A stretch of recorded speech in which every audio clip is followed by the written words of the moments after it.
అలానే ఎంసీఎస్ రావు అద్దె రూల్స్ మార్చేశారు. సుప్రీంకోర్టు కూడా తాజాగా ఆదేశాలు జారీ చేసింది. కొత్త ఆదేశాలు ఏంటంటే ఎన్ని సంవత్సరాల పాటు మీరు రెంట్కు ఉన్నప్పుడు కూడా అది మీ సొంతం కాదు అని చెప్పి సుప్రీంకోర్టు చెప్పేసింది. గతంలో 11 years పైగా కంటిన్యూగా కనుక ఉంటే అది రైట్ కింద కొంతమంది భావించేవాళ్ళు, కోర్టులో వేసేవాళ్ళు. కానీ సుప్రీంకోర్టు ఓవరాల్గా ఇలాంటి కేసును టేకప్ చేయొద్దని చెప్తూ ఎన్ని సంవత్సరాల పాటు అద్దె ఇంట్లో ఉన్నప్పటికీ అది సొంతం కాదు అనేది చాలా క్లియర్గా చెప్పింది సుప్రీంకోర్టు. ఇదొక మార్పు. అలాగే అద్దె ఇల్లు ఇచ్చేటప్పుడు కానీ లేదా అద్దె ఇల్లు తీసుకునేటప్పుడు కానీ అటు ఓనర్కి ఇటు అద్దెదారుడికి ఇద్దరికి మధ్య ఖచ్చితంగా అగ్రిమెంట్ అనేది ఉండాలి. ఈ అగ్రిమెంట్ ఉంటేనే రాబోయేటువంటి రోజుల్లో మీరు అద్దెకి ఇవ్వండి అని చెప్పి చెప్తూ ఉన్నారు.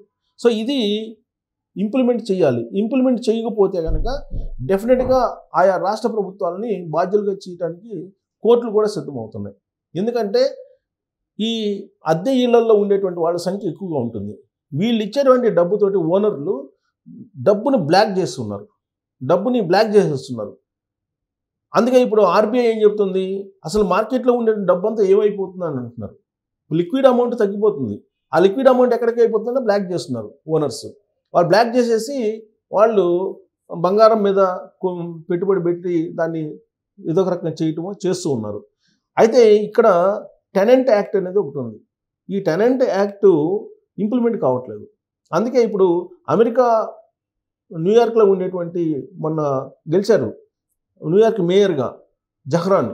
న్యూయార్క్ మేయర్గా గెలిచినటువంటి జహ్రాన్ పెట్టినటువంటి స్లోగన్ ఏంటంటే రెంటల్ యాక్ట్ ఇంప్లిమెంట్ చేస్తాను, 100% ఇంప్లిమెంట్ చేస్తానని చెప్పి హామీ ఇచ్చాడు. అందుకే న్యూయార్క్లో మేయర్గా ఆయన గెలిచాడు. ఆయన డెమోక్రటిక్ సోషలిస్ట్. ఆయన డెమోక్రటిక్ సోషలిస్ట్ గెలిచాడంటే ఎందుకు గెలిచాడంటే ప్రధానంగా పేదల కోసం ఆయన ఒక నినాదం తీసుకున్నాడు. రెంట్లకు సంబంధించి పెంచకుండా, అలాగే రెంట్లని నియంత్రించడానికి యాక్ట్ని ప్రధాన అంశంగా తీసుకొని ఆయన గెలిచాడు. సో రాబోయే రోజుల్లో కూడా మన కార్పొరేషన్లో కానీ మున్సిపాలిటీలో కానీ జరిగేటువంటి ఎన్నికల్లో ఖచ్చితంగా ఈ రెంటల్ యాక్ట్ని ఒక ప్రధానమైనటువంటి అంశంగా తీసుకొని ఎన్నికల ప్రచారం జరగబోతుంది. ఎందుకు అని అంటే రాజకీయ పార్టీలకు ఓట్లు ఇంపార్టెంట్. హైదరాబాద్ సిటీ తీసుకోండి, లేదంటే వైజాగ్ తీసుకోండి, లేదంటే విజయవాడ సిటీ తీసుకోండి, లేదంటే తిరుపతి తీసుకోండి, ఎక్కడైనా తీసుకోండి, మీరు వరంగల్ తీసుకోండి, కరీంనగర్ తీసుకోండి. అసలైనటువంటి యజమానుల కంటే కూడా అద్దెకు ఉండేటువంటి వాళ్ళ సంఖ్య ఎక్కువగా ఉంటుంది. ఇప్పుడు హైదరాబాద్ తీసుకుంటే హైదరాబాద్లో దాదాపుగా 1,30,00,000 నుంచి 1,40,00,000 మంది జనాభా ఉన్నారు. ఇక్కడ సొంత ఇంటి ఉండేటువంటి వాళ్ళు ఒక 50,00,000 మంది కూడా మించి ఉంటారు. మరి మిగతా వాళ్ళ పరిస్థితి ఏంటంటే అద్దెళ్లలో ఉంటున్నారు. అంటే ఓనర్స్, అద్దె ఇంటి ఓనర్స్ కంటే కూడా రెంట్కు ఉండేటువంటి వాళ్ళే ఎక్కువగా ఉన్నారు. పైగా ఈ రెంట్కు ఉండేటువంటి వాళ్ళు ఏంటంటే మధ్యతరగతి, బిలో మధ్యతరగతి వాళ్ళు ఎక్కువగా ఉన్నారు. వీళ్ళు ఎక్కడ ఏ ప్రాంతంలో ఉంటే ఆ ప్రాంతంలో ఓటర్స్గా మారుతున్నారు, ఓటు నమోదు చేసుకుంటున్నారు. ఆ కారణంగా ఓనర్స్ ఏమో వాళ్ళ ఓటర్స్ తక్కువ ఉన్నారు. ఎందుకంటే ఒక ఓనర్, ఇంటి ఓనర్ ఉన్నాడంటే అతను ఓటింగ్ కూడా వెళ్ళడు. ఎందుకంటే ఆదాయం ఎక్కువ ఉంది కాబట్టి ఆదాయం ఎక్కువ ఉన్నటువంటి వాళ్ళు, ఉన్నత వర్గాలు ఓటింగ్కి వెళ్ళట్లేదు. ఇది మనం చూస్తూ ఉన్నాం. సో కాబట్టి ఒక ఇంట్లో ఓనర్స్ ఉంటే ఆ ఓనర్స్ పిల్లలు ఎక్కడో అమెరికాలోనో, ఆస్ట్రేలియాలోనో, కెనడాలోనో ఉంటారు. కానీ అద్దెకునేటువంటి వాళ్ళు ఎక్కువ ఉన్నారు. కాబట్టి ఈ ఈక్వేషన్లో అద్దెకునేటువంటి వాళ్ళు ఓటర్స్ ఎక్కువ ఉంటారు కాబట్టి అద్దె ఓటర్స్ ఖచ్చితంగా వాళ్ళకి అనుకూలమైనటువంటి నిర్ణయం రాజకీయ పార్టీలు రాబోయే రోజుల్లో తీసుకునే అవకాశం ఉంది. ఇది ఒక అంశం. ఇక రెండో అంశం ఏంటంటే,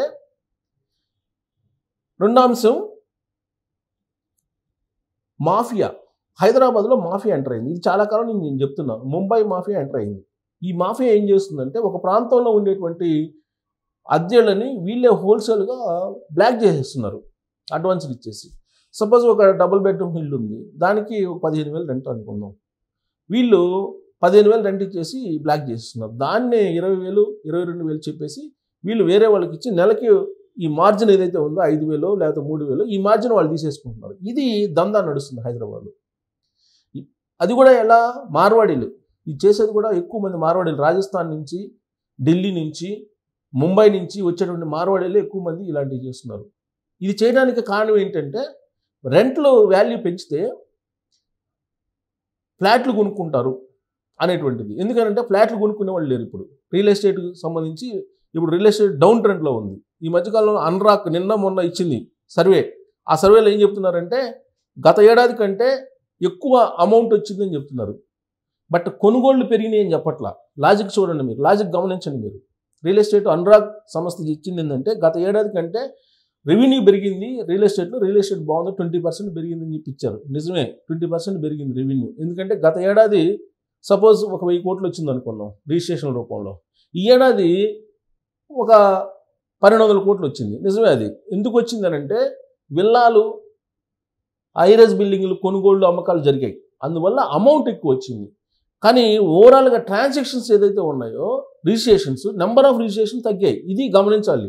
అంటే రియల్ ఎస్టేట్ డౌన్లో ఉందని చెప్పడానికి, బట్ అనురాగ్ సంస్థ దాన్ని దాచిపెట్టి హైలో ఉందని చెప్తున్నారు. అందుకే ఈ సర్వే సంస్థలని రియల్ ఎస్టేట్ గురించి ఇచ్చేటువంటి వాటిని ఏటిని నమ్మకూడదు. ఈవెన్ రియల్ ఎస్టేటే కాదు, ఏ సర్వే ఎలక్షన్లకు సంబంధించినటువంటి ఇచ్చేటువంటి సర్వే కూడా నమ్మడానికి లేదు. అంత డబ్బు తీసుకుని కమర్షియల్గా ఆలోచించి సర్వేలు ఇస్తూ ఉంటారు.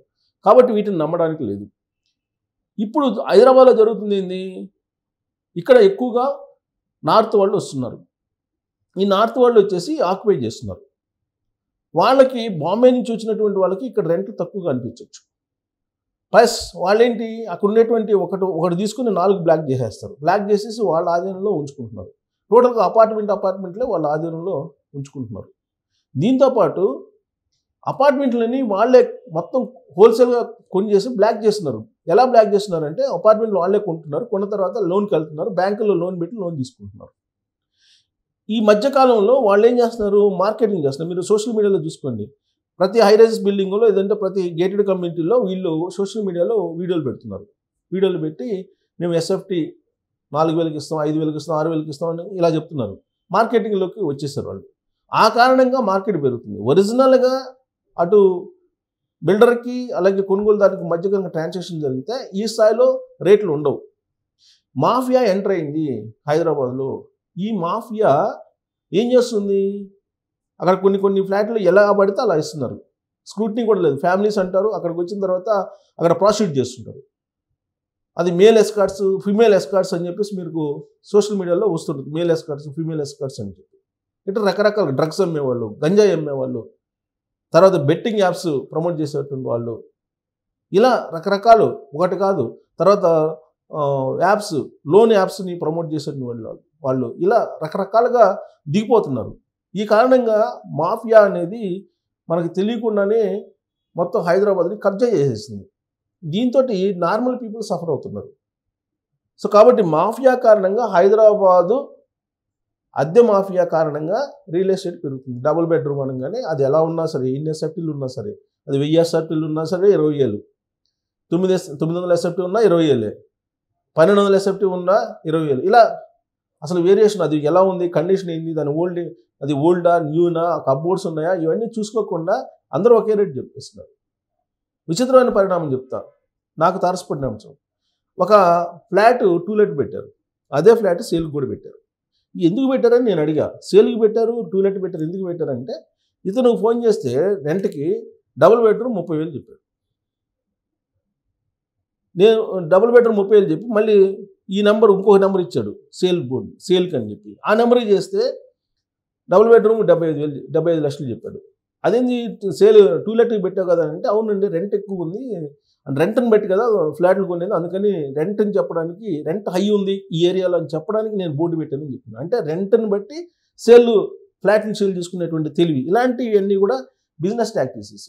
సో కాబట్టి ఒక మాఫియా ఎంటర్ అయింది. ఈ మాఫియా దెబ్బకి హైదరాబాదు గజగజలాడిపోతుంది. మామూలు వాళ్ళు నివసించే పరిస్థితులు. ఒకప్పుడు హైదరాబాద్లో అందరూ వచ్చి హ్యాపీగా నివసించేటువంటి ప్రాంతం ఇది. 94లో నేను వచ్చాను, అప్పటి నుంచి చూస్తున్నా. కానీ ఇవాళ మాఫియా చేతుల్లోకి వెళ్ళిపోయినటువంటి క్రమంలో అద్దె ఓనర్లు ఖచ్చితంగా జైలుకి వెళ్ళేటువంటి పరిస్థితి ఉంది. ఇప్పటికే చాలామందిని జైలుకి పంపించారు. డ్రగ్స్, గంజాయి ఇవన్నీ దొరికిన కారణంగా అసాంఘిక శక్తులు మీ ఇంట్లోకి చేరుతున్నారు. అలాంటి వాళ్ళని స్క్రూటినీ చేసుకోకుండా రెంట్ ఎక్కువ వస్తుందని ఇస్తే మీరు జైలుకి వెళ్ళటం ఖాయం. Thank you.